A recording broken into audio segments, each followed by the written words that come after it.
certainly from, you know, sort of being old enough to really sort of like start looking at stuff like that, I never really believed it. For starters, I never really was a Christian. If you had to pin me down, I suppose, but you know, if I was filling out some sort of form, I wouldn't really. You wouldn't be Christian? Away tick Christian, yeah. Right. Probably tick atheist, whatever. Now, if I owe you dough, let's say I owe you a score, yeah? And you say, I want my score. I say, I can't pay you. And then my man here goes, you know what? I'll pay you. Here's the score. Have you forgiven anything? Because of the Western sort of like mainstream media and all the rest of it, that Islam is then demonised and all the rest of it. I mean, and I can really go into stuff like that. I'm a big believer in all of that. But then that puts people away from Islam. Now, you said you did say you had some questions, isn't it? Yeah, no, but I want the harsh questions, though. I want the controversial. I want the stuff that you think, if you came to the park and said, so ask those questions, Muslims around would want to behead you.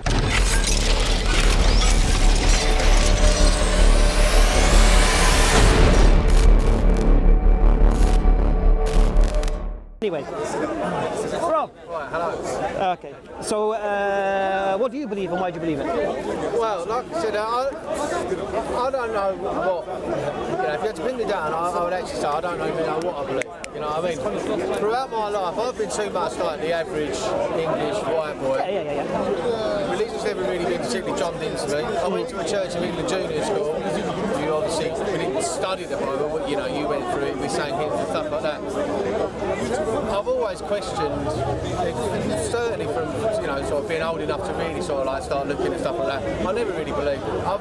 For starters, I never really was a Christian. If you had to pin me down, I suppose, but you know, if I was filling out some sort of form, I wouldn't really. You wouldn't be Christian? Away tick Christian, yeah. Right. Probably tick atheist, whatever. But that was because I wasn't really enlightened in any particular way, but I wasn't really bothered either, you know, and whatever. And it's not that I've been particularly searching over the last few years, but then you ask more and more questions, etc. You know, but I was always of the idea that I believed Jesus Christ was a real person, but I never believed that he was the Son of God. Not that I put too much thought, or you know, too much particular reason in it. I just found the idea rather. Yeah. I just you know, you couldn't really sort of fully sort of take that as read. But then when you start, I suppose when I then start looking at Islam, which is the main sort of like opposing religion, if you like, there's certain things in that when I just think, well, too many things seem to fit there to make it convenient for them. As such, just say one particular example, which maybe you might be able to prove on. Muhammad is the last prophet, so it makes it quite convenient. It's almost to sort of like shut off any other future potential religion, or someone that comes along to say, no, actually, I am in touch with God. It's in Islam's interest to say that. It could well be true, but all it is just a question. I'm not, you know, to the contrary of it. It's just, it's something there. But I just think that is quite potentially convenient. Okay. I'm not saying that I disbelieve it, and it's all these, you know, it's just other things, just to sort of, because I suppose in everything there's always going to be questions. But that's one. It's just one point. Yeah. I think it's rather convenient. Okay, well, just to address that convenience. Okay, if you want to say Muhammad is the last of the prophets, and he's the final one. Okay, if you look at the previous prophets, all of them indicated someone coming after them. All of them, up to even Jesus indicated someone's coming after him with all the truth or whatever. And if you look at what the prophets taught, it was limited to the people. Yeah? But God in his wisdom knew that when his final prophet comes, and if he is going to be the final prophet, it means there's nothing more to be said. So the question needs to be asked, what else could have been added? Because everything is covered. Yeah? This is the first thing. Second thing, who is claiming he's the last prophet? The Quran. So now it leads us back to, who is the author of the Quran? Now, if you're using an assumption that Muhammad, peace and peace upon him, wrote the Quran himself, your point stands. That if he is the author of the Quran, he could say what he likes. Yeah? And then he could say he's the last prophet. Yeah? But if he isn't the author of the Quran, and we believe the author of the Quran is who? Almighty. And if God is telling us he's the last prophet, he's the last prophet. But if you don't accept the premise of the Quran being from God, you can challenge that. It's not from God. Yeah? So here's where you've got to understand the principle we have to establish before going anywhere. What is belief? What is belief? How do you understand belief? I believe in Big Bang Theory. I believe we evolved from monkeys, or we evolved from ape-like ancestors, or the tree of life. I believe Jesus is the Son of God. I believe Vishnu is God. Yeah? What does it mean? I believe in unicorns, as atheists like to say. All right. What does belief mean? Because you can claim, I believe in Thor. You can claim all of this stuff. All right. I had an atheist say to me many times, I believe in one less God than you. I heard Ricky Gervais say it, actually. Right, one less God than you. Yeah, there's 3,000 gods. You reject 2,999 of them. I reject them all. So I just reject one more God than you. All right. It's a nonsense. Because a belief is what? The acceptance of something to be true, with or without evidence. So like we said earlier, you can't prove a belief. Because a belief is what? Without evidence. But a belief is, if it's acceptance of something, it means you've seen or read or heard or been taught something that has brought you to the realization that it's true. And I'll give you an example. I believe my daughters are my daughters. I've not had a DNA test done.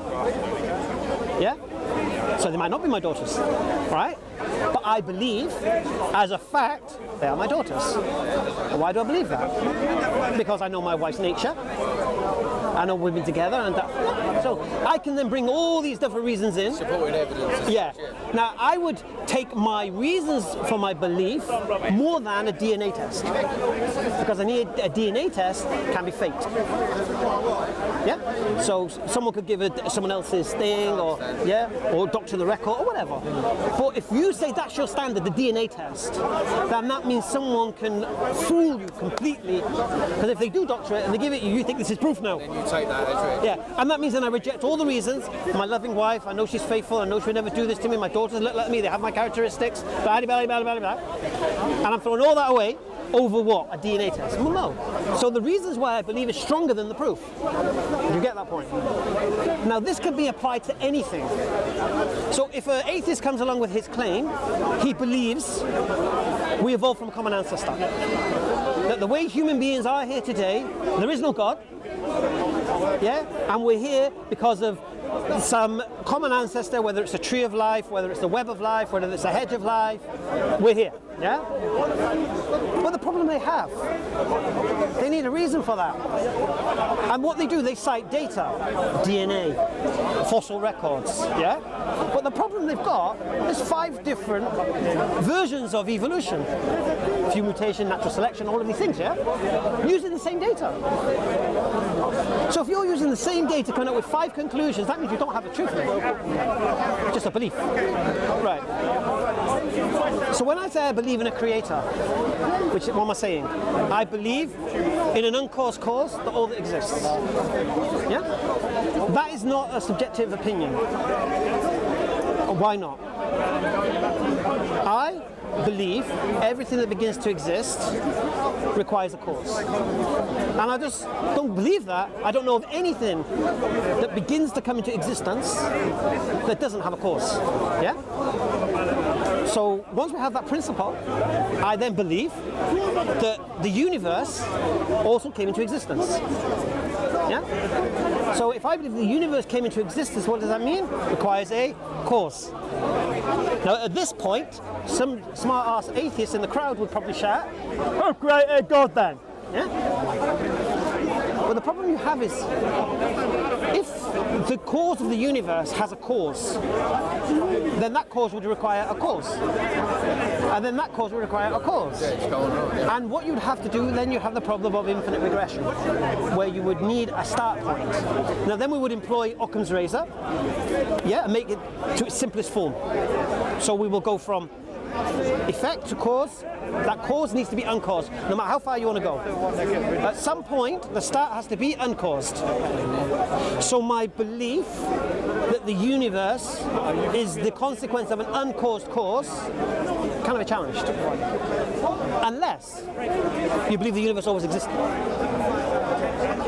And if you believe the universe always existed, you would then have to present your reasons for why you believe the universe has always existed. Yeah? No, I'm just giving an example of belief. No, exactly, yeah. You don't get your hand up, have you? I thought you were going to ask a question then. No. You didn't say, what did you say? I'm going to ask a question. All right. So here's the thing, you see. I believed in the existence of an uncaused cause of all that exists 2 years before being a Muslim. Yeah? I used to be an atheist, I was like you. I was baptized Methodist, grew up not believing in God, I used to go to Sunday school and whatever. I think that was just childcare on a Sunday, to be honest. Yeah, free childcare. And I grew up in a world where God didn't matter. I didn't grow up with a conscious idea rejecting the idea of God. I didn't grow up loving God, knowing God. Went to school, nativity play. I think I was a Roman soldier in one of the nativities, I remember correctly, wearing a skirt or something. So I grew up with that. But as I grew out of the Easter Bunny and I grew out of Father Christmas and all of these things, I grew out of this idea that God is the Son and Jesus is the Son of God and all of this stuff. Because I wasn't born believing this. I come to the conclusion someone had taught me this. Yeah? And for me, I can throw it away with Easter Bunny. Right? It was only when I met Muslims who questioned this idea of a creator and an uncaused cause without mentioning religion. Yeah? So this brought me to the conclusion that, you know what, there must be a creator. And then what qualities must this creator possess? Must be intelligent. If he's caused this, must be intelligent. If he's caused this, must be all-powerful. Yeah? So now I have a situation where I have a belief in an uncaused cause of all that exists, which is intelligent and all-powerful. I gotta find out about this guy, man. Yeah? When I say guy, I'm not talking about gender here. I'm talking about, yeah? God doesn't have a gender. We don't believe that sense. Now, the atheists will at this point say, go to the gaps, go to the gaps, go to the gaps. Don't know what it is, go to the gaps, yeah? But what an atheist will do is energy of the gaps. Oh, we don't know what it is. Energy. Must be energy. Energy can't be created or destroyed. But they forget to tell the end of that dynamic law. Energy cannot be created or destroyed within a closed system. So outside of a closed system, outside of the universe, energy can be created. Okay. So once we have this claim that, and then the atheists will do this other thing then. What caused the universe? Oh, we don't know. We don't know. Yeah? We don't know. It wasn't God, but we don't know. You've got a problem, mate. Why don't you know? And the reason you don't know is the tool you're using, science, has an assumption that everything that exists has a natural explanation. So you're using a tool that will only accept a natural explanation. So we don't know what caused the universe to exist, but it must be natural. It must be natural because everything's natural. It's a false assumption. What do you, I mean, when you say, like the cause as such, yes. What do you think, say, God's cause is as such? To what end is his running of the universe, his creation of us? To what end is it? To be honest with you, I haven't got a clue. Exactly. We might find that not for us to know. Maybe not. See, here's the thing. You see, what we don't do is speak about God things we don't know. Because then, if I said I believe it's because of this, because of that, you could ask me, why do you believe that? Then I start saying, well, if you look around and this and that, whatever, then all of us. I don't know. Even that is quite an enlightening answer. Yeah, standard. It's sort of like an admission, because I think a lot of people have misconceptions, like myself, that all religions do hold the answer as such to, what the purpose is. No, we believe the purpose. See, we're told the purpose of this life. We don't actually know. We don't know the purpose of our original creation. We don't know whether or not after this test we're going to be used for something else. We haven't got a clue. Yeah? But what we do know, for a fact, we're here. But even that can be contested. Oh, you could be a brain in a jar on someone's desk, or an alien, some nonsense like that. That's out of the window for me anyway. So I hold the premise I do exist, yeah? And I hold the premise that this thing has caused me to exist, and everything to exist. Now I need to connect to it. So I look around in the world. Has anyone communicated with this creator, geezer? Christians? Yeah, it was us. Yeah. Jews? Yeah, we did. Hindus? Woo, Jesus? Really? When I look at the characteristics of their creator, it doesn't match what I believe a creator has to be. Yeah? For example, I can't believe that my creator, who caused the heavens and earth to come into existence, is an animal of any kind. Yeah? I can't believe he's a statue. Yeah? I can't believe that he cannot do something because of, oh, he's too holy. So, for example, the premise in Christianity is what? That Adam was in this pure state, walking with God, and then when he sinned, then he became in this other state now, and we can't get back to that pure state of Adam. Which is the forbidden fruit. Yes, which we can't get back there until what? Until we believe Jesus, who is God, came down to die for us, to forgive us. Now here's the problem you've got now. If God is all merciful, this is your claim, and God is just, this is your claim, why can't he just forgive me if I ask him? Why can't I just say, you know what, I made a mistake, please forgive me? Yeah? But no, God says, I want blood. Yeah? I want blood. So Jesus dies for us, so he receives his blood. Yeah? Now if I owe you dough, let's say I owe you a score, yeah? And you say, I want my score. I say, I can't pay you. And then my man here goes, you know what? I'll pay you, here's the score. Have you forgiven anything? Have I forgiven anything? Yeah. What, from you? Yeah. Towards you? Well, I'm going to ask why, probably, yeah. But I mean, No, but you haven't. You know why? Well, because HC's paid me. I mean, because you've took your payment. Yeah. Now, if you said to him, don't give me a score, just give me a tenner, then you forgive a tenner.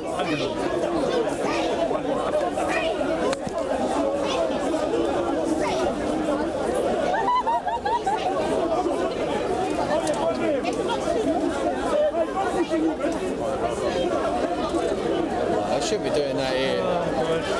Yeah, but this has been happening a while now. Is it? Building up.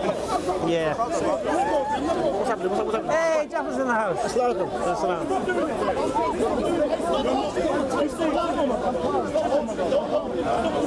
Hey, hold on. No black man. Stop being racist. Shall we move? Yeah. Honestly, let's move. You did a way of life or a communicado with this creator that marries up with my definition of a creator. So as soon as I see someone preaching, yeah, this is from God, and it doesn't match up with my creator, I have to throw it away. Now there's two versions of a creator. It's taught by Judaism and Islam. Yeah, those two I can take. Yeah, because they match exactly. All powerful, all knowing, all intelligent, all of these things. Yeah. Only Islam and Judaism marries up with that. But then when I get to Judaism, and they'll tell me, you know, oh, sorry, this is for us. We're the chosen people. This is, you know, oh, that's not for me then. Right? So when we talk about Muhammad being the last prophet, you see, if you look through history and how God has conditioned the people, it started off with those, sent all the prophets to them. Yeah, started off, all the prophets were sent to them until they got to a point where their final messenger was who? Jesus. So the last messenger sent to the children of Israel was Jesus. And even then they tried to kill him. Okay, so now the message comes out from that now. Yeah, that was their final chance. You see, the only prophet of God who, now, do you know what a prophet is? Yeah, it was someone that spoke God's word as such. Yeah, someone who calls, someone who speaks, basically. And a prophet of God is someone who speaks on behalf of God. Of God, yeah, receives his message and relays it to the exactly. man. So the only prophet of God who claims to be speaking on behalf of God, just as a messenger would speak on behalf of the king, is Muhammad. The only one who claimed to come for the whole world was Muhammad. So Jesus actually did not actually claim to... No, if you look what Jesus teaches, I mean, we have a bigger problem than that because we don't really know what Jesus did and taught. We really don't. We're told that the New Testament is teachings of Jesus. It isn't. Right. It isn't. It's echoes. Yeah. It's echoes. The gospel writers themselves were not eyewitnesses. Yeah, they took it from second-hand information. Yeah. So we've got a question. You don't even know who's telling you this stuff. Exactly, because I questioned, because obviously, again, the way that we're brought up, and obviously in this country, I've had more dealings with Christianity, and and speaking to sort of like Christians, and sort of it was enlightening and stuff. But I was actually surprised and a little bit sort of disheartened, really. Yeah. Not that I particularly wanted to be particularly Christian. When someone said, "Well, it's an allegory," really, it's like we don't really know. It's this, that, and the other. It's it's sort of like exactly what you just said. One Christian will tell you that, but I guarantee if I find a Christian here now, they'll say the gospel's inspired by God. It's all the word of God. Because they don't know what they're saying. They don't know what they're doing. All right, but let's just say for the sake of the discussion, let's just say I allow it in the sense of, okay, we'll concede that Jesus did speak these words. If you look at the teachings of Jesus in the New Testament, it's nothing to do with Gentiles. Jesus said, "Go ye not to the Gentile, enter ye not the city of the Samaritan, for I have not been sent but to who? The lost sheep of the house of Israel." When the Canaanite woman came saying, "Oh, my daughter's possessed with a demon," what did he say? He ignored her, and his disciples sent her away. And he turned to them and said, "Don't you know I have not been sent but to the lost sheep of the house of Israel? Is it fair to give the bread of the children to the dogs?" So Jesus is clear in what he's doing here. Yeah. When Jesus left this earth, the disciples of Jesus were still Jews. They were still keeping the law. They were still doing their thing. You understand? They were still praying in the synagogues. There was no like transformation that all of a sudden the law's gone. It's only later developments that this occurs. Do you get me? So when we look at what Jesus teaches, he doesn't teach he came for the whole world. And even the claims that in the Great Commission in Matthew, where it says, "Go and now go back to all nations in the names of the Father, Son, and Holy Spirit, in the name of the Father, Son, and Holy Spirit, make disciples of all nations." Okay. That's quite profound. Oh, Jesus, look, after he was crucified, he resurrected, and he goes to the disciples and says, "Go do this, go do that, go do the other." Now we're questioning belief here. So I have to ask the question, why do you believe Jesus actually said those words? Why do you believe that what's written in the Gospel of Matthew can be relied upon? Oh, he was a disciple of Jesus, this or the other. Forgive me, I'm just going to put my coat on, it's a bit chilly. So he goes, oh, he was a disciple of Jesus, Matthew the tax collector. So now you're implying that he was an eyewitness.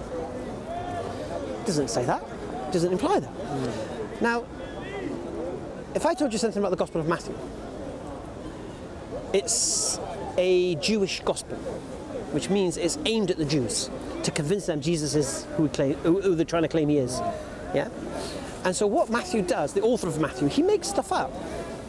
He literally makes stuff up. For example, at the crucifixion of Jesus, there's an earthquake, dead bodies come out of the ground. No one else mentions it. Except him. And I found this beautiful one yesterday. It's really, really quite profound, actually. In the Gospel of Matthew, right, there's a story of King Herod. And in this story, King Herod is killing all the babies. Yeah, do you know the story? I've heard that, well, yes, yeah. That's why Moses got sent down the river. No, that's Moses. That's different. That's Pharaoh. Ah, the Pharaoh. Right. I know King Herod went. Did he go killing all the children because he thought one of them was Jesus Christ? Right. I'll explain to you. So what happens in the Gospel of Matthew? The three wise men go to King Herod. That's it. Asking, we'll follow the star from the east. Da da da da. Herod hears that the King of the Jews is born. Herod's the king of the Jews. That's right. So he thinks this is an usurper to his crown. Yeah. So he says to the wise man, go to where he is and then let us know where he is. Yeah? Dodge, yes, EFDawah. So he says to them, go find him. When you pinpoint where he is, come and let us know. So obviously he wants to deal with him. Yeah. So the wise men go there, then they have a dream saying, don't go back to Herod, go back to where you come from. Yeah? Mm-hmm. Which is implying what? Jesus is the Son of God, and he's going to come from Egypt. Now here's the problem. Nowhere in the Bible does it mention Herod did this, except in the Gospel of Matthew. Nowhere in secular history does it talk of this. There's a man called Flavius Josephus. Christians like to use him as confirming the crucifixion, yeah? He's an historian. And he specifically wrote about the atrocities Herod committed. And yet he doesn't mention this either. So we've got a situation now. Matthew is telling this story as if it's an historical event where none of history reports it. So what purpose do you think that lie was made up? I'm going to tell you. Out of a genuine I'm going to tell you. cock-up? I'm going to tell you. No. So what happens is, this line where it says, the Lord shall call his son from Egypt, yeah, is from a verse in the Old Testament in the book of Hosea. And in that book of Hosea, that is ripped and taken completely out of context. Because if you read the book of Hosea, the son is being referred to as Israel. Mm-hmm. And God is talking about Israel being rescued from Egypt. Yeah? Because he talks about them, my people, and whatever. Yeah. And what the author of Matthew did, he took where it says, and the Lord shall call his son from Egypt, took that, put it in the scripture as prophecy, and then invented a reason why Jesus would have had to be in Egypt. Right. As in, so basically King Herod wanted to go with the baby. So because otherwise, what reason would Jesus have to be in Egypt? Because no other gospel mentions Jesus going to Egypt, only the Gospel of Matthew. So we have Gospel of Matthew making up events that never occurred, claiming their history, yeah, to support a prophecy which is out of context. To what end? To what end? Because what did I say earlier? This is a gospel to the Jews, yeah. What's he trying to do? Subliminally compare Jesus to Moses. As Moses, when he was a baby and Pharaoh ordered the killing of the babies, trying to make the comparison, yeah, where Moses brought them out of Egypt, came out of Egypt, yeah, they're trying to make the same comparison. Why? Because in Deuteronomy 18, God says we should raise a prophet like you. So they're trying to convince the Jews that your prophecy in Deuteronomy 18:18 is talking about Jesus. Related to this, so you should convert to Christianity, basically. That you should be following that. You should be following Jesus. This is Exactly. Right. Now, flipping heck, what's going on here? And a Christian believes this is true. Now, what did I say about belief? Reasons for it. Yeah? It's abysmal, man. It's abysmal. And like I say, Matthew talks about these dead bodies coming out of the... No one else mentions dead bodies coming out of the tomb. Matthew talks about the 3 days and 3 nights, Jesus being the belly of the earth. So it's a con, basically, and a corruption to basically get people to follow the way, even though they know it's wrong, they've made it up in order to what? Have power, manipulate? That's it. Because what you got to look at is this, yeah? You know the 4 Gospels. So I'm going a bit heavy onto Christianity, but see what I have to do, you see, you're living in England, yeah? So for you, the religions is what? Atheism, Christianity or Islam? In reality. You're either going to be an atheist, or you're going to be a Christian, or you're going to be a thing. So what I like to do, I like to take things off the table. Yeah, so for example, I like the Sherlock Holmes. You heard the Sherlock Holmes quote? When you eliminate what's impossible, whatever's left, no matter how improbable, has to be the truth. Yeah? So your option is Christianity. I'm going to show you right now, even if you don't embrace Islam and don't recognize Islam as the truth, whatever, you won't become a Christian. Because the reasons you're rejecting Islam, trust me, you're rejecting Christianity. Well, yeah, so even on a much more basic level, I've always questioned Christianity a lot more. Hence, and I think a lot of people have, hence the reason that I was grown up. As I say, I went to a Church of England primary school, really. It's indoctrinated, but why have I come away from it at such an early age? Why have I never really followed it? And so many other people, why are they lost in it? Not only in its dreary nature is it sort of put across, but there are too many holes. But why are people... But the thing is that then, because of the Western sort of like mainstream media and all the rest of it, that Islam is then demonised and all the rest of it. I mean, and I can really go into stuff like that. I'm a big believer in all of that. But then that puts people away from Islam now. So then people are left in the middle. Hence the reason why there are so many atheists. In this country, basically. Look, the reason there's so many people are away from faith, but then at the end of the day, he's leading, because I'm 43 now.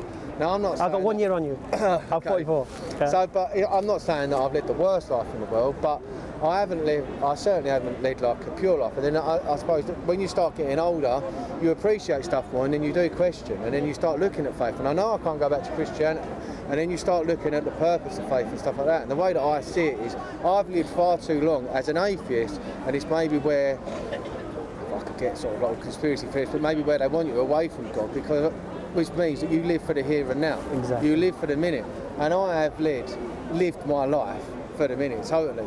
But that gets you nowhere. But then, so you start looking, you're thinking, well, if I'm going to start trying to look a little bit more that this is not only this life, marathon, not a sprint, but onto the eternal, then and then it is in connection with God, and actually sort of, because as you say, all the things you talk about that we shouldn't do, like drinking, gambling, smoking, everything that is a quick rush, a quick hit now in your human form.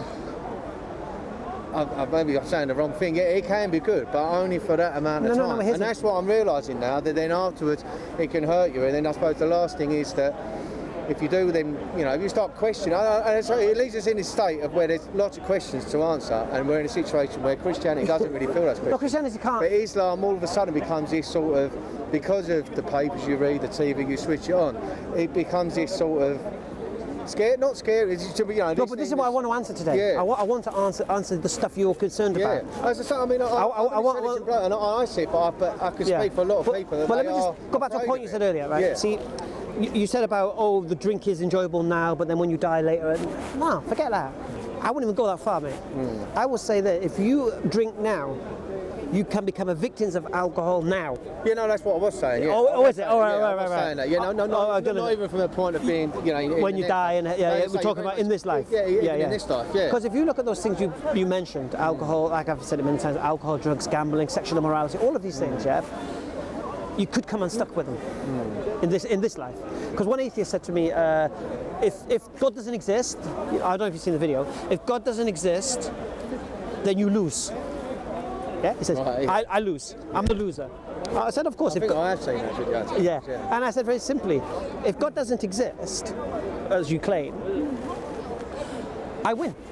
Because the life I've led has been clean, healthy, all the things that are destroying societies, I'm safe from, I'm protected from. I have a guidance to give my children, something for them to hold on to, some kind of standard. Yeah, purity, really. Because human beings, we need what? We need a moral anchor. We need something to measure right and wrong by. Yeah? And the problem you have is when you get corrupt politicians telling you what's right and wrong, you start questioning them. Why should I believe what they flipping say? Yeah? So you need a moral anchor. Now, the problem we have with morality is it's subjective. So morality cannot even cross the sea. So, and I'll give you a prime example of this: how morality can't cross the sea, and how Christianity cannot help. Yeah. So, in England, Christian country, the sex age is what, 16? Way too young. But anyway, 16. If you sleep with a 15-year-old girl in England, you're a paedophile and it's immoral according to the society you live, In the Philippines, it isn't an issue. Christian country. 12-year-old, as long as you don't pay her, for example. In another country, in Italy, you sleep with a 17-year-old, you're a paedophile. Right? So morality can't even cross the sea. Forget time. So some of the things you might have against Islam, maybe the age of Aisha when she married the Prophet ﷺ, all of this stuff is legit. But morality can't even cross the sea, mate. Yeah? So if for example, the argument is, I'm going to do an 8 mile here, yeah? Let's say the argument is, I don't believe your Prophet was a prophet, a messenger of God, because he had married a 6-year-old and he consummated the marriage when she was 9 and he's a paedophile, mate. Test it. That's your claim. All right? What did I say about belief? What's your reasons for belief? What's your reason? What's a paedophile? What's a paedophile? It's a question. Well, someone who likes children over adults, as they say. Someone who sleeps No. with children. According to the definition, is what? A paedophile is somebody who sleeps with a child. Prepubescent. A paedophile lusts after children. And in his mind, a child is not a 15-year-old girl. In his mind, a child is a prepubescent. Yes, 6-year-old, 7-year-old. Yeah.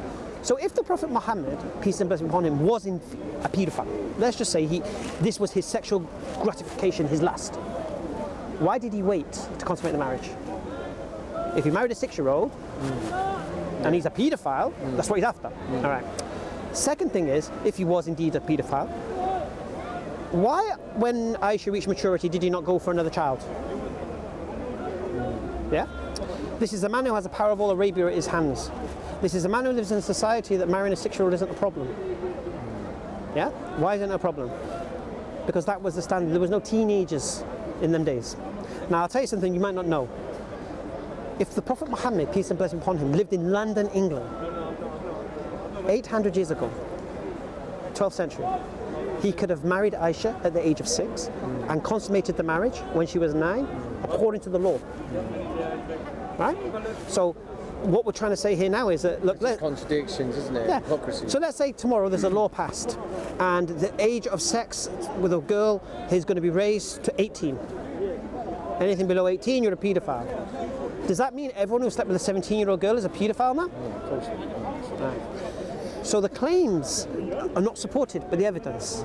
Because if you were a paedophile, if you were Jimmy Savile and had that power, you'd have rooms full. You would, and don't forget, what's the other thing? You're inventing this religion. Oh, you can have as many wives as you like, mate. Right, Yeah? And you would encourage it and you would make society accept this as something normal. But he was married to, I think it's 13 women, only one virgin. All these other wives were widows or divorcees. So you can make a claim. Now here's the problem, what happens now. This goes back on the person making the claim now. So what you're saying is this: the only reason he could have married her was for sexual gratification. That's your sick mind then. Yeah? There could have been other reasons why he married her. Yeah? Now, what do we glean from that? Is that she was one of the greatest scholars in Islam, for what we know. We know all about the life of the Prophet and his wives from her. Most of the narrations come from her. So, and that destroys this idea that women witnesses need to and all that. Yeah? If that's the case, I'm killing some of these birds with one stone here, yeah? So if this claim that they also make is that a woman's less than a man and you need two witnesses, right? If this is the case, why do we accept the testimony of Aisha? She's a woman. We should say, no, we need another woman to verify what Aisha said is true, wouldn't we? So it makes a nonsense of that as well. So what you've got to realise is this: Islam is a threat to this way of life. The people who run your society now, Islam is a threat to them because they're on a gravy train. They want you drinking alcohol, they want you smoking, they want you doing all of this stuff, they want you gambling, they want you getting into debt and all of this stuff. Why? So you don't think about what they're doing. No, exactly. You're so busy in your life, you ain't got time to worry about it. You're totally off your face on a weekend and then you're back to work. Or you're and what in now? Financial prison with debt. Yeah. So all of this stuff. But what Islam is doing now is all the distractions that they put in your way, Islam's saying, nah, I'm not having it, mate. So also now you get in a society of people who are thinking about things, reflecting upon things, questioning those in authority. And what the biggest threat to these people is what? A free-thinking mind. They want you to believe what the TV tells you. So what do you do when you have something like Islam and you don't want the people to have it? You pile crap on top of it. Demonise it, yeah. Completely. Exactly, yeah. You take people away from it. You make it look so bad, so oppressive, so misogynistic, so homophobic, so this, so that you won't even look at it. As soon as you mention the word, you're automatically thinking of all of that crap. And the problem we have, we're there. We spend all our time getting rid of the crap before we get to the treasure. Yeah. Do you understand? No, definitely. Your mic with the scarf. Good. Your mic or his mic? Your mic. And since I worked with Abdul, and we've spoke. I mean, cheers, mate. All the best. I've totally found that, and I mean, I think it's one of the biggest injustices around because there's not enough teaching of it. I feel it's purposely suppressed. Yeah, completely. Until I got speaking, started learning about it. The more I learned about it, I thought actually, this is more in tune with just what I've generally thought about. Even without ever being particularly religious, just what I think about the world, the universe, the here, everything. Actually, Muslim is probably the closest, or Islam is the closest to what, and it does seem to fit. And I think, well, hang on a minute, we're all this sort of like. Hodgepodge of people all living together now. Surely they'd want this to be in talk so we can all get on, understand this, that and the other. And I think it is purposely suppressed because they see it as a threat to their status. Some people try to claim Islam is racist. Yeah. Islam is not racist. Yeah, because we know the Prophet Muhammad said black is not greater than white, white is not greater than black, Arab is not better than Arab. We know this. Standard. Yeah, go to the mosque, you see a multitude. Now that doesn't mean some Muslims are not racist. Because they are. Yeah. Because you have to look at human beings, at the end of the day, you can't control everything. A lot of it comes from the sub-Indian continent, to be honest with you. Because why? Because they were all Hindus before. And they had this proper racist connotation within them. This culture, Brahmins, untouchables, all of this stuff. Yeah?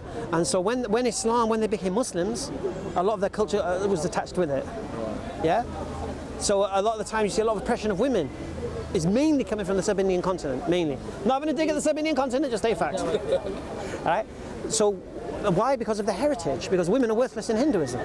When the husband died, the woman was burned on his fire with his possessions. Yeah? So this is some of the things that look at the woman walking behind and all that. Look, you claim a woman's oppressed in Islam, yeah? Speak to a Moroccan woman, speak to a Somali. Just speak to her. Do you know the most abused men in the world? 70s and 80s, and it's not that much different now, like indoors, isn't it? You know what I mean? They're still suppressed. It's an hypocrisy to say that No, what it is, you see, because now they're modernised and everything, equality, all of this stuff. But then they're still suppressing the workplace, even now they're at work. No. So it's still a... Yeah, so you understand the score? Yeah. All right. So What? So you believe? I'm pretty sure you believe in God, isn't it? Our Creator. Because even if you didn't, you have to concede my idea of a Creator. Yeah. No, I do. I mean, you know, it's not subjective. Even when I've never even, you know, given religion a second thought, been too busy just, you know, living for the minute. I've always said, you know. What football team do you support, by the way? West Ham. West Ham. Yeah. But you know, I'm spiritual, but not religious. No. I get it. But now I'm thinking, at the end of the day, I'm coming to that conclusion now that I don't think you can be spiritual without being religious. Alhamdulillah. Exactly. Yes, so, you know, yeah. So now, all I'm doing now is just, you know, sort of scratching a bit deeper than the surface and just, you know, sort of trying to find answers to my questions. I know that I think my personal belief is the actual essence is we're not meant to find out all the answers. That's the mystery of life. That's the test of faith. Do you know what Allah calls us? That's the commitment. Do you know what Allah calls us in the Quran? All you who believe. And what's a belief? It can't be proven. Yeah, exactly. Yeah. But just because, like I said to you earlier, just because it's a belief doesn't make it hairy fairy unicorns and spaghetti monsters. Yeah. Yeah. Belief, like I said, my daughters. I believe my daughters are my daughters, based on the reasons supporting my belief. Yeah. So Allah tells us in the Quran, "Oh, you who believe." So when you get atheists, prove your God. You can't prove your God. Bring me evidence now. Bring me something I can observe. Yeah. This is nonsense. Yeah. This is illogical. Yeah. Because, like I said to you, one of the assumptions of science is this metaphysical doesn't exist. Everything is natural. One atheist said to me, I said to him, "How can you measure God if you don't believe in the supernatural?" He goes, "Yeah, but when God interferes with the earth, like a flood, yeah, then we can test that." I says, "No, you can't." Why? Let's just say there was a flood and we said, "Oh, this is a miracle from God and did this." What's the first thing an atheist is going to do? First thing, there must be a natural explanation. Yeah. And then if they don't know what the natural explanation is, because of the false assumption of science that there has to be a natural explanation, they won't accept any other explanation anyway. So when they ask for evidence, they don't have the tools to measure it. So it's like me saying to you, "Here's a tape measure, tell me how much I weigh." You haven't got the tools to measure it. So there has to be some other way, and that's where belief kicks in, and we check reasons for the belief. Yeah? And when we come to that, then we recognize it. You know, everything. Now, you did say you had some questions, isn't it? Yeah, no, but... I want the harsh questions though. I want the controversial. I want the stuff that you think, if you came to the park and asked those questions, Muslims around would want to behead you. Well, no, but I don't think I've ever had any questions. No, that's in people's mind. Oh, you can't offend the Muslims. Well, I mean, just say, for instance, you know, like we've got a Christian guy over there talking earlier, you know, he was like in his late 70s, early 80s, you know, it looked like he'd been a very nice, peace-loving man all of his life, but he believes in the Trinity, all the rest of it, he's preaching it, this, that and the other. Now, I know it's down to God, no one understands, but say from a Muslim point of view, I mean, is he going to hell for preaching that? No, none of us, I suppose, essentially know, but... All we can do is go for what God has told us and warned us. We can only be judged of what we knew. Did Islam come to you in a manner you could understand, in a language you can understand, in a way you can understand? So, for example, if you were a Yazidi, for example, and ISIS came into your town with swords and whatever it was, that's not Islam. You're not going to embrace that Islam. You're going to think, wow, you're going to think, bloody hell, Islam is a bunch of nutters with flipping knives. Yeah. You understand? So, can God judge you on that? That the only experience you had with Muslims was guys with big beards coming into your town with blades? Surely he's going to reason and go, fair enough. You know, you're going to say, you know what I mean? So you can only be judging what you knew. Like I asked a question, like my grandfather, he passed away long ago. Now, he grew up in Wivenshaw, in Manchester. Wivenshaw, I can't imagine Islam ever getting near him. I really can't imagine it. I believe he has an excuse. I don't know for sure. Yeah? But I believe he has an excuse. But, and this is the crux, when you die, you ain't going to worry about no one else. Yeah? You ain't got time to think about anyone else. You might not even remember those people anymore. You'll be concerned with yourself. So rather than worry about, the question should be, what's going to happen to me? And the way it works is this. We believe what we do as a Muslim. Why? From the Quran. And we believe that is the word of God. Why do we believe it's the word of God? Well, because first of all, it claims to be, and then it challenges with 2 falsification tests to refute it. So just like Einstein did with the theory of relativity, he gave you a theory, And then he said, to disprove my theory, you should be able to do this and you should be able to do this. When you can't do this and you can't do this, then my theory is correct, yeah? So what the Quran says, this is the word of Allah. For those who doubt, produce something like it, which is for the Arabs, really. I suppose, because the Quran, forgive me if I'm wrong, was it what, 6th century, 600 AD, around then? And hearing you actually say something earlier was interesting, because I knew that the Romans converted to Christianity around 300 AD. What was you talking about? Constantine and that, yeah? Yeah, and that's when the Trinity was... That's when the formula was finalised. Was created. Yeah. See, now, I mean, I've always, slightly digressing, I personally believe that it was a contract by the Romans. I don't think them themselves, the real hierarchy, ever really did. It was more of a case. If you can't beat them, join. Do you want to hear a fun fact? Go for it. Okay. At the Council of Nicaea, under the head of Constantine, the Trinity was born. Constantine died a Unitarian. Right. So when Constantine died, he didn't believe Jesus was the Son of God. No, exactly. Yeah. Yeah? Yeah. So that's just a fun fact. Yeah. So this idea... I mean, that explains my... Yeah. So when my man Richard was talking about, oh, this is the most popular version of Christianity, of course it is. Yeah. It's spread by the bloody sword. Yeah. You know, we talk about religion spread by the sword. Yeah. You know, I was on Facebook, they was talking about, there was some football match, and it was Saudi Arabia versus Australia. I don't know if you've seen the videos, it was going around on Facebook. A lot of the anti-Islamic sites had it. And basically it said there was a minute's silence for there was some terrorist attack, maybe the London attacks maybe, and there was, I think it was a couple of Australians who died, and they did a minute's silence. And the Saudis didn't look like they were respecting the minute's silence. They weren't talking, but they weren't all stood in a huddle and whatever. No. I couldn't really work out what was going on. But it was some of the questions, some of the comments that made me chuckle a little bit.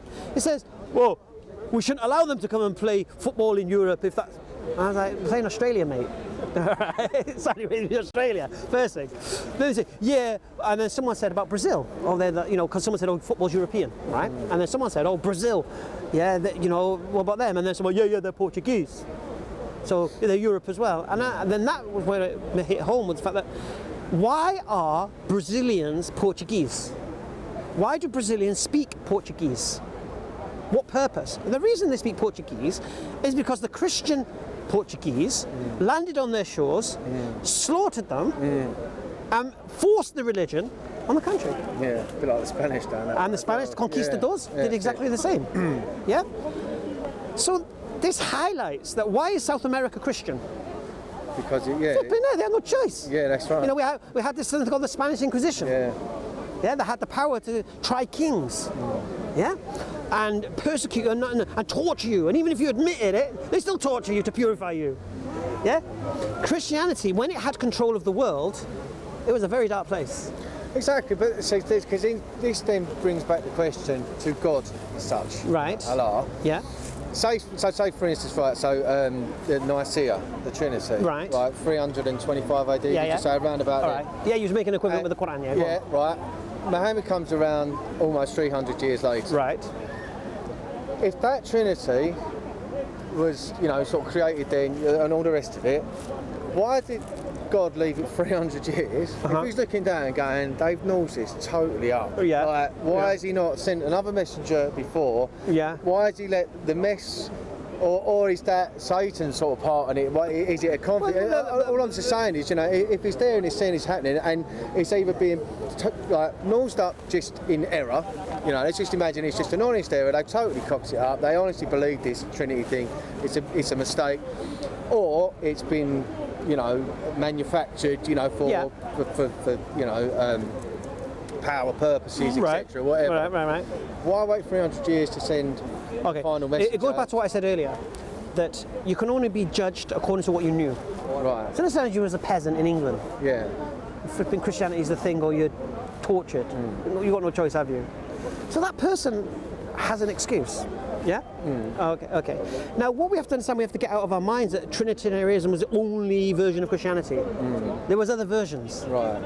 It took the Council of Nicaea to create the Athanasian Creed, to then go after the other versions. Yeah?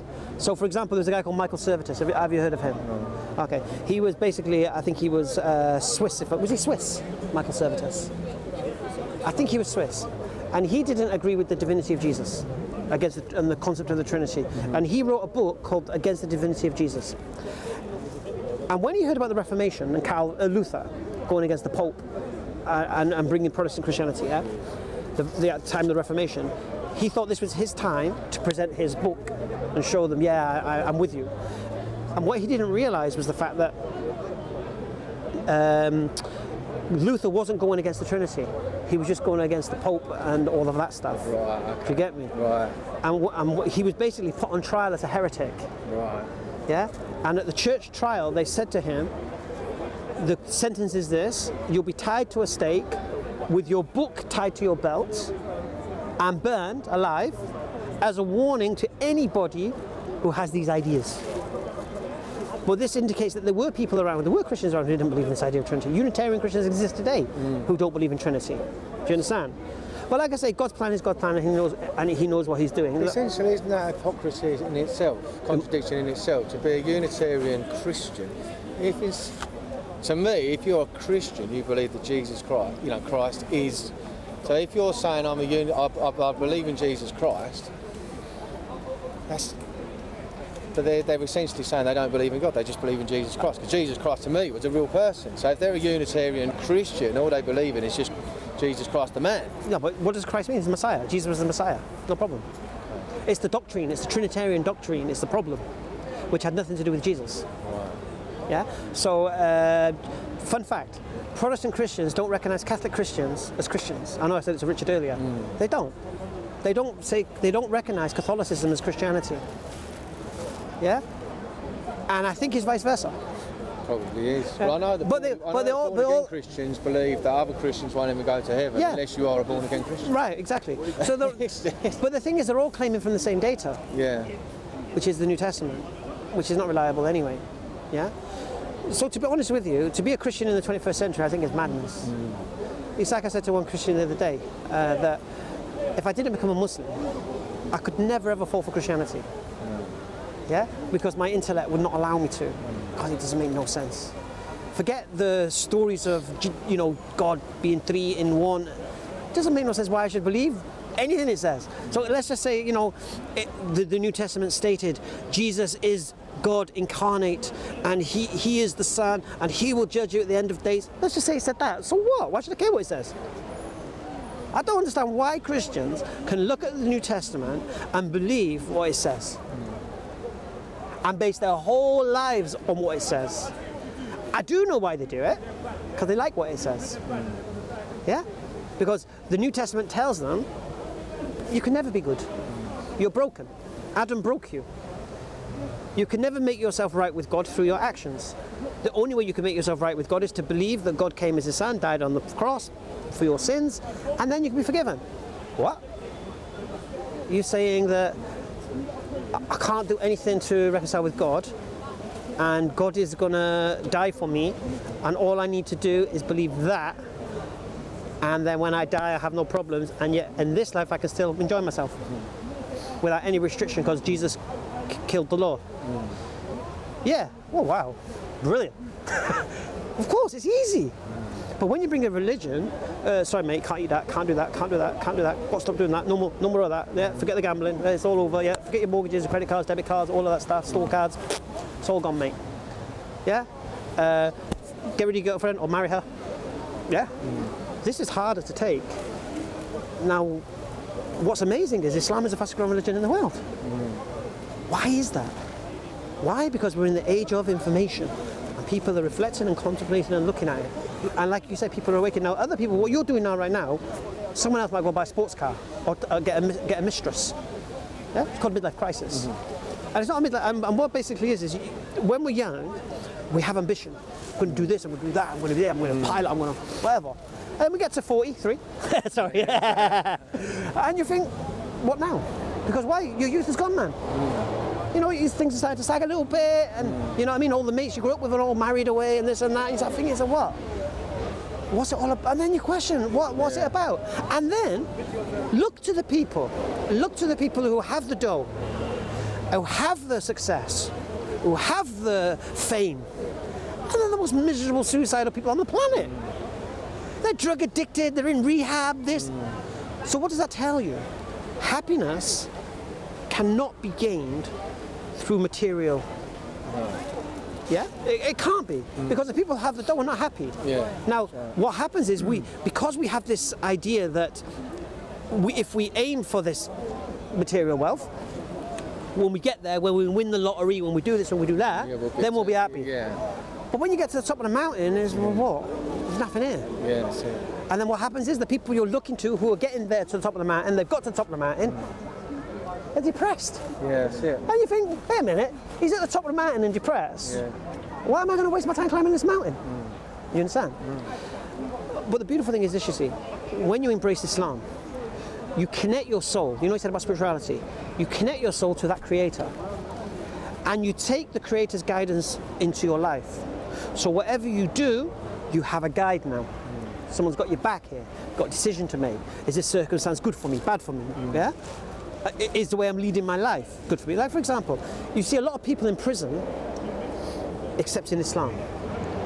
And it's because they get halal meat and they get arrested on a Friday and they get better food. And no, why do people in prison accept Islam?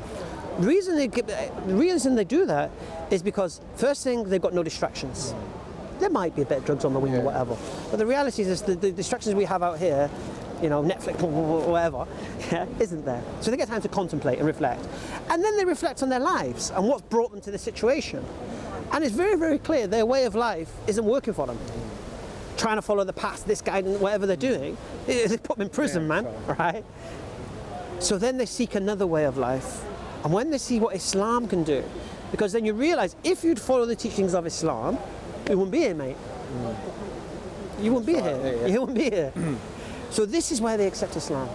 Yeah, and obviously when they come out, they might end up with the old crowd again. That's another story. But the point here is this. When you come to that situation where you realize your way of life isn't working as you thought it might or would, you look for a better way. You really do. And I'll say this to you, Rob. I embraced Islam 16 years ago now, October the 7th, 2001, 3 weeks after 9/11. This had nothing to do with me wanting to emulate any of that nonsense. What happened was it just brought Islam in my lap, and I contemplated and reflected upon it. And you know what? Do you know what it cost me? It cost me my girlfriend. My girlfriend of 6 years. Yeah, 6.5 years, sorry. I had 2 beautiful daughters, 3 and 4 years of age. It cost me them. Because my girlfriend, when I accepted Islam, didn't want to be with me. Because I said to her, if you're with me, we need to be married. Yeah? You don't have to become Muslim, but we need to be married.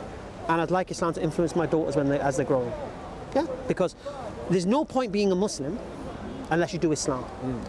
Because by accepting Islam, you're accepting the guidance. By accepting the guidance, you're benefiting yourself. And if the guidance is benefiting yourself, you want it to benefit your children and your family and whoever else. So it would be stupid for me to accept Islam, follow the guidance of Islam, and allow my daughters to be to the wolves. Yeah, it'd be stupid. But then I accepted the point that my girlfriend, you know what, she didn't want the girlfriend not having Christmas and birthdays and all that business. Which is fine. It's a bit emotional, but it's fine. So I gave a chance, and then she, you know, there was no way she was going to marry me. So I had to leave. So by embracing Islam, I lost my daughters and my girlfriend. Fun fact. My missus, she went back to Wigan. She was from Wigan originally. And she was in a nightclub on her birthday. And she'd seen this geezer. She thought it was me, right? And she said to her friends, what's he doing here? Yeah? It wasn't me, obviously. But it was a geezer who looked exactly the same as me. Ginger hair, big ears, big nose. Exactly the same. Same name. Darren, right? She's married to him now. Yeah? Got kids and whatever together. And it was amazing. It was like, Allah says, I'm taking him and you can have him. Yeah, you've got Darren, ginger hair and all that, yeah? And at the same time, you know, and I was concerned, you see, I thought, oh, she's gonna have boyfriends going through the house, my daughters, and he'd just come out of a relationship where he won custody of his daughter. So that tell me, he's a good guy, man. And it was amazing because Allah says something, you know, Allah would take care of whatever you have to, you know, and I'm forever grateful for that. But anyway, so I lost that. I was a mortgage advisor, I had my own finance company. Lost that, can't do the interest no more. My father refused to speak to me from that point. We've broke the ice again now, we're back talking, he's met his grandkids now, and he fell in love with my granddaughters, because I've gotten 2 daughters with my wife now. Because 3 months after accepting Islam, I went to Morocco and got married. Didn't mess around. So alhamdulillah, because you know, as non-Muslims, it's on tap, isn't it? Once it's not on tap and you can't do it unless you're married, then of course you need to get married ASAP. Do you get me? So now here's the amazing thing, yeah. I know I'm going a bit long-winded here. Sorry. I could never pull a girl as good looking as my wife. MashaAllah, alhamdulillah. In a million years. Out of my league. Yeah? But as a Muslim, alhamdulillah. And the beautiful thing is, I have a beautiful wife, but when she's out, everyone's not ogling her. Do you understand? So I don't have that issue. Because I spoke to this boy, new Carlos guy, very nice guy, mashallah, bit of a gangster. Yeah, good guy. Bit naughty. Anyway, he was cutting me hair, he was a bit of a barber. And I was asking him, what made you happy, mate? What made you happy in life? He goes, good woman made me happy. I said, what do you mean? Yeah, you go, good looking blonde, whatever. So that made you happy? Yeah, I'm happy. How are you going to keep that happiness? Because what do you mean? I says, well, let's say you've got a beautiful, stunning model blonde. That means other people are going to think she's stunning and beautiful, right? And we're living in the West here, yeah? And the way girls dress here, the way girls dress here, yeah? They want a bit of Towie influence or whatever, and, you know, they dress as they dress. Now, if you go out with your missus, everyone's going to be looking at her. She's so good looking. Yeah. And then what happens? You'll be like, because you're a bit of a gangster, innit? Yeah? Right? And you're going to start brawling with total strangers, which is one thing. But what happens when she doesn't go out with you? You're at home and your mind starts thinking. Yeah. Because they're looking at her now. You know they're looking at her. They look at her when you're with her. Now she's not with you. Are they chatting to her? Are they talking to her? And she comes home a bit late, maybe missed the bus. Where you been? Whatever. So what happens then? You drive her away. Yeah? So you get your happiness temporarily, but you'll become possessive and jealous of it, and you will push her away, and you won't be able to keep it. But if you're Muslim, and you got your beautiful stunner, and you go out with her, nobody's looking at her. Nobody's looking at her, right? And when she's out without you, you know no one's looking at her. Yeah? So if your route to happiness is a beautiful, stunning, good-looking woman, then accept Islam. Because you get a beautiful woman, or you can get a beautiful woman, that everyone's not going to be staring at, and you're not going to have the business in jealous. Yeah, Allah, alhamdulillah. Yeah? And at the same time, if you've got a practicing Muslim woman, you don't have to worry about cheating, this, that, yeah? And even if you have arguments, you have the cement of Islam to, you know, if we have my wife have an argument, for example, yeah, we can pull Islam out of the sky. Yeah, but Islam says, you know, you should really do this. And she can say to me, yeah, well, look, Islam says I don't have to go to work. You have to go to work. You know that in Islam, a Muslim woman doesn't have to go to work. A Muslim husband has to go to work. Get out, earn the corn. Has to. No choice. If a Muslim woman chooses to go out to work, the Muslim husband cannot ask her to pay for the bills, nor ask her for any money, nor ask her what she's done with her money. This is a Muslim woman, yeah? That was just for the ladies out there, yeah? This is why women are embracing Islam 7-1. Yeah, this is why this misogynistic, oppressive religion to women, and women are embracing it at a rate, and not just women, intellectual, Western, educated women are choosing, you know, Sherry Blair's sister, Lauren Booth, you know that? No, I didn't know that. Yeah, you know Sherry Blair? Her sister Lauren, her name's Sherry Booth, isn't it? Yeah, Tony Booth's daughters, isn't it? Yeah. Lauren Booth, she's a Muslim. I never knew that. Yeah? Western educated women are embracing Islam. For you to embrace Islam, Rob, yeah, it's not an abnormality. It really isn't. Not a what, sorry? It's not something strange. Right, no. It's not abnormal. Yeah? Because Islam is not a bowl of curry or wearing a dress. Yeah? All Islam will do for you is to put a guide in your life, like I said. I like what you said earlier, it's a moral anchor. Yeah, you have a standard. Yeah. Because at least you have something to hold yourself against. Exactly. I mean, I was talking to someone else as well, and I think that, I mean, in the past, and I'm not that fit at the minute, but I've run a couple of marathons before, and I've like swerved alcohol for 4 or 5 months. Not a drop. You know, just because I've been dedicated to my training, etc. And then during those periods, you feel the freshest that you've ever felt, and you actually start to really appreciate your body. Subhanallah. You know what I mean? How blessed you are. And then, you know, then the more I think about it, and then you think, you know, these things are there to help you, for goodness, you know, Exactly. this, that and the other, you know what I Yes. mean? It's not a case of like they're there to suppress you from anything, they're there to enhance your life. This is the whole They're there to, but you know, I mean, you know, we're blessed, you know, this body, we've got the air to breathe, we've got everything else, you know, fucking use it to the best No, of its exactly, ability. and keep it safe from harm. And like I said, we was having this conversation earlier, and it got a bit madness. You know the madness, yeah. Yeah. But come on, we're having a conversation where something profound in the Quran says this: that alcohol, even though there's some benefit, the harm is greater. That's quite profound. Now, the man in the debate, he couldn't even concede the fact that alcohol's harmful. Yeah, the fact that it destroys your liver. You know, George Best, for example. Yeah, how many liver transplants you had to keep alive, only because of alcohol. And even if it doesn't destroy your liver on the outside, I mean, I don't want to be one of those blokes, you know, it just makes you feel, you know what I mean? You know, like these guys, it's there, the old beer belly, all the rest of it, exactly. it's just... Well, mine's donuts. Let's go. But you know what I mean? No, I understand, yeah. You know, it's not... And the other thing is, if you look at, you know, that you see the homeless people on the streets, yeah? I guarantee you, one of these 5 things I've mentioned is the reason for them. Yeah, definitely. Whether it be drugs, alcohol, whether it be gambling. Yeah. And you know, I used to work in the bookies. Yeah, I worked in the bookies for 1 year. After that, never bet on horses and dogs. Anyway, I worked in the bookies for 1 year. I also worked in a pub. So in the bookies, I watch people come in on a Friday. Yeah, got the wages. They come and put a bet on, and then they cross the road to a pub, Sounds like money. watch the race, and come back. Yeah. And then they put another bet on. And I'm watching them deteriorating. And then they'll put the bet on, they'll get the change, they'll turn around, the diddler's there, they'll put it in the fruit machine. And they'll spunk the whole wages. Then they've got to, yeah, you know, score. And then you go home, where's the wages? And then that's just arguing the missus. You understand? And if you're drunk, you never know what's going to happen because of the inhibitions are lowered and whatever. Yeah. And then this is one thing leads to another. These situations occur, man, yeah? No, yeah, they are, as I say, they are poison. And then I worked in a pub, right? Imagine this, I'd rejected Islam. No, sorry, rejected Islam, stuff and that. I'd rejected alcohol, right? So I'd give up drinking alcohol after Muslims spoke to me exactly the way I spoke to you today with regards to alcohol. Now, the way I was trying to explain to the other guy about alcohol, yeah? That I said, you know what? You're bang on. Alcohol is no good for me. I don't know why I've drunk it. Now, I'm the man who worked in Zakynthos at 17, Falaraki in 21, all the tequila bar, slamators and all that nonsense, yeah?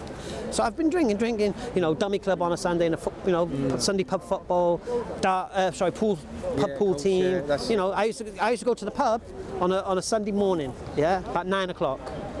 Meet the boys, yeah? From there we go play pub Sunday football. Yes, sir. Come back to the pub, drink in games, whatever, eat the sandwiches, yeah? And then roll by 5, 6 o'clock, time for the pool team. I was captain of the pool team. Go to another pub or stay there. And I'd get home 11:30 at night, man. A whole day just drinking. You know what I'm saying?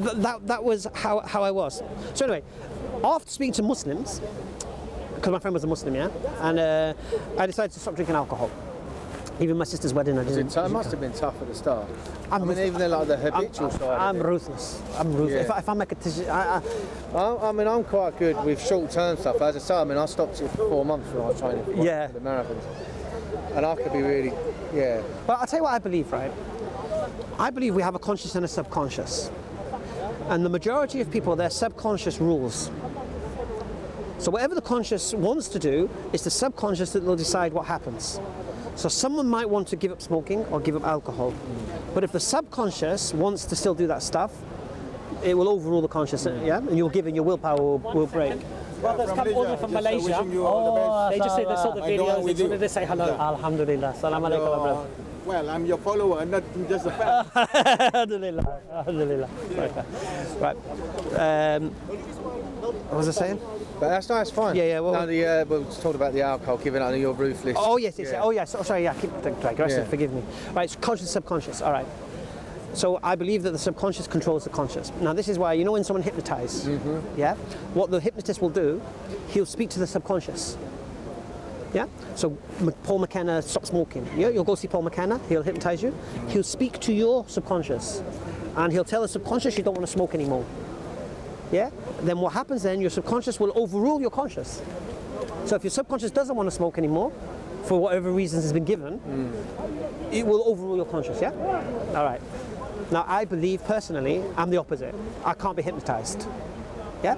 So with me, my conscious rules my subconscious, because there are some people like this. So when you go to in them hypnosis clubs, they ask you to do this thing where you put your fingers together like this. And if you can't separate your fingers, you could be hypnotized. Now, I pretended I couldn't separate my fingers because I wanted to be hypnotized, yeah? It's the worst mistake of my life. I'm on this stage, right? Everyone else is doing all this stupidity, and I'm like thinking, what the hell am I doing? I can't see anything. Now I had a problem now. I'm gonna make everyone else look stupid. There's nothing happening. So I had to go along with it, right? So that's how I am. So when I give up something, if I say I'm not going to smoke, I'm not going to drink, if I want to smoke, that's it, it's finished. If I don't want to drink alcohol, I'm not going to drink alcohol. As long as the reason is logical. But you must still find it. Nah. You say you're ruthless, but I maybe not to the point of tough, but there must be, it's habitual, isn't it? Or you might get a little bit of a pang, but then you can just overrule it straight away. No, because why? It's all about the reason why. I'm going to give you another story now, because there's one boy, right? And he used to work in a market in Harlow. And this young boy, 18-year-old boy, he used to smoke all the time. I says, why you quit smoking, man? It could kill you. He goes, oh, no, I'll be all right. I says, what would you do if the doctor said you'd be dead in 6 months? Would you stop smoking? He went, nah, I'm addicted, man. I couldn't stop smoking. I'm addicted. Really? If the doctor said you're going to be dead in 6 months, you wouldn't stop smoking? Nah, arrogance. Nah. All right, fair enough. What if you've married a supermodel, beautiful, stunning missus, and the doctor said if you don't stop smoking, you're not going to get to enjoy time with your wife? Would you stop smoking? Nah, I'm addicted, mate. Oh, fair enough. What if your supermodel's pregnant? So you've got a supermodel pregnant wife, and the doctor said if you don't stop smoking, you won't see the birth of your baby. Would you stop smoking? Maybe. Right? Maybe. Okay, supermodel wife, pregnant, yeah? And you just won the lottery. And the doctor says, if you don't stop smoking, you'll be dead in 6 months, you won't see the birth of your baby, and you won't get to enjoy your lottery winnings. Would you stop smoking? Yes. Now, what's happened here? What happened to the addiction? Yeah. Yeah? Yeah. What changed? The reason why. The reason, yeah. So what happens is this, you see, Rob, once the reason why becomes big enough, yeah. And as long as that reason why is... Oh, yeah, I'm going to pray. You're still here? No, I've got to get all the way back to sunny Essex and do some stuff. But it has been. Can we exchange details if you don't mind? Yeah, of course. Yeah. But we'll come back up here again. Yeah. Where in Essex are you? Do you know Billericay? Yeah, I know Billericay. Yeah. But I don't know Billericay, but I know where Billericay is. Down the A13. Yeah, that's it. Yeah. So what do your friends think you're having these tendencies? I don't know. Oh, wow. Well, no, I'm not bothered. I mean, at the end of the day, it's not like you've got to be the master, the most overt Muslim in the world, is it? I mean, if I went over to the golf club and I said, I'm not drinking anymore, boys, I don't think anyone would... Really? Well, that's my phone, man. I'll probably take a little bit of stick, but at the end of the day, between me and my mates, we're fairly sort of fit lads anyway, and, if I just said I don't want to drink anymore, it's just my choice. I got in fights in pubs because of that. One guy said, why are you drinking? I said, nah, man. I don't really go to pubs. I'm not, the only place I really drink is over the golf club. Look, it says to me... if I came out and said that I'm converted to Muslim, don't get me wrong, I'll get ripped to shit. It's just a fact.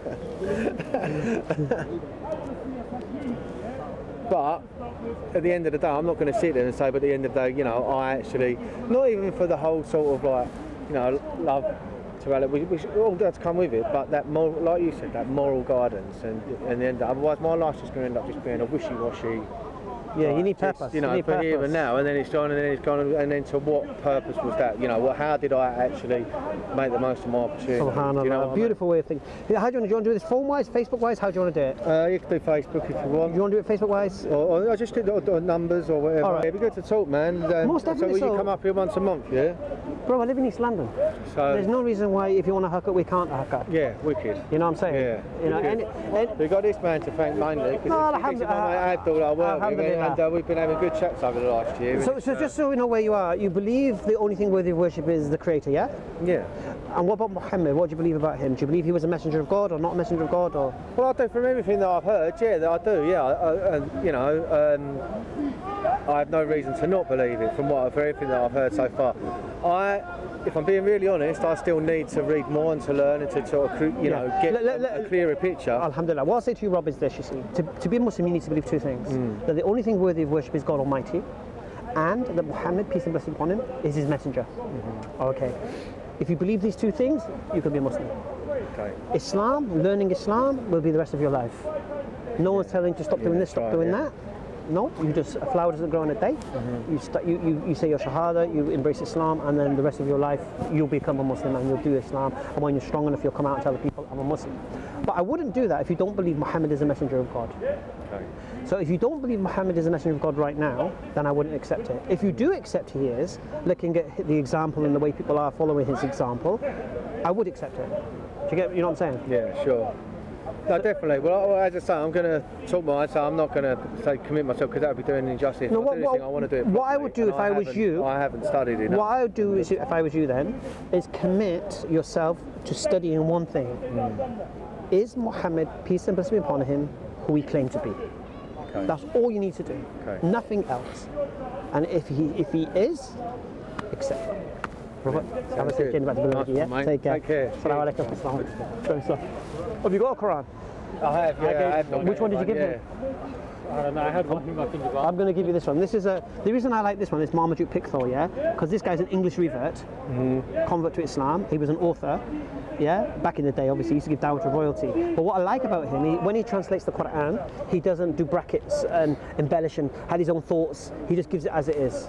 Where other Qurans, they might put a lot of things in brackets and you start thinking, is that interpretations or whatever, yeah. He actually wrote this against another English translation of the Quran, where the author of that kind of added his own understandings in the words. And what he was specific. He said, I'm not going to do that. That's why I like that. The only thing is like, oh, they and thou and with the. Exactly. Yeah, English. Robert, Anyway, take care, my man.